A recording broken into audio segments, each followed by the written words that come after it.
capabilities. हालत has व नफास में जिमा की मुमानियत। खालिक़ कायनात ने मर्द और औरत के अंदर एक दूसरे की मोहब्बत से सुकून हासिल करने और लुत्फ़अंदोज़ होने की जो ख्वाहिश रखी है, उसको पूरा करने के लिए शरअ इस्लामी ने निकाह का तरीक़ा बताया है और इसीलिए निकाह हज़ूर नबी करीम सल्लल्लाहु अलैहि वसल्लम की निहायत अहम सुन्नत है।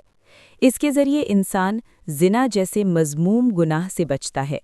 यही वजह है कि निकाह को निस्फ़ुल ईमान भी कहा गया है।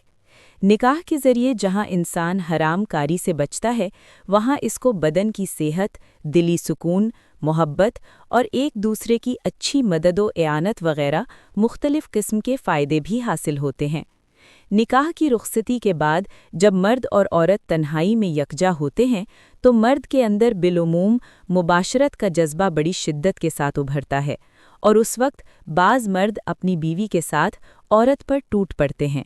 बाज़ औक़ात बीवी हालत हैज़ होती है, जो इस ज़र्द ज़िंदगी से बहुत तकलीफ़ होती है और वो मना भी करती है, मगर हुक्म इलाही की नावाक़िफ़ियत और इसके नुक़सानात का इल्म ना होने के बायस औरत के इनकार का लिहाज ना करते हुए सोहबत कर लेते हैं।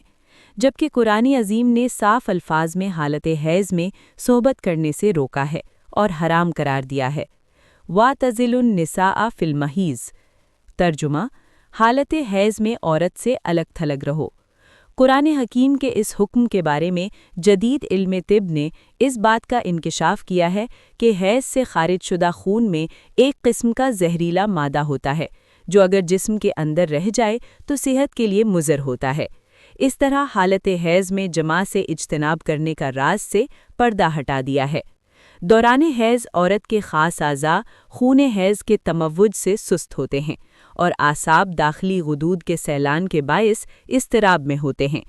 इसलिए हालत हैज़ में जिनसी इख्तिलात हज़रत और कभी हैज़ की रुकावट का सबब बन जाता है और बाद में मज़ीद ख़राबियाँ, सोज़िश रहम वग़ैरह पैदा हो जाती हैं। और मौजूदा ज़माने में एड्स नाम की इंतहाई ख़तरनाक बीमारी जो अर्ज़े वजूद में आई है, वो भी इस किस्म की बदनवानियों का नतीजा है। कुर्बान जाए शरीयत मुहम्मदी सल्लल्लाहु अलैहि वसल्लम के, जिसने हमको अहकाम इलाही के ज़रिए ऐसी मज़मूम हरकात से रोका जिनसे फ़रीक़ैन को तरह तरह की बीमारियां और अमराज़ ख़बीसा, सोज़ाक व आतिशक वग़ैरह लाहिक हो जाते हैं, जिनका ख़मियाज़ा तमाम उम्र भुगतना पड़ता है, बल्कि औलाद पर भी इसका असर पड़ता है। औलाद भी दिमागी कोढ़ी हो जाती है।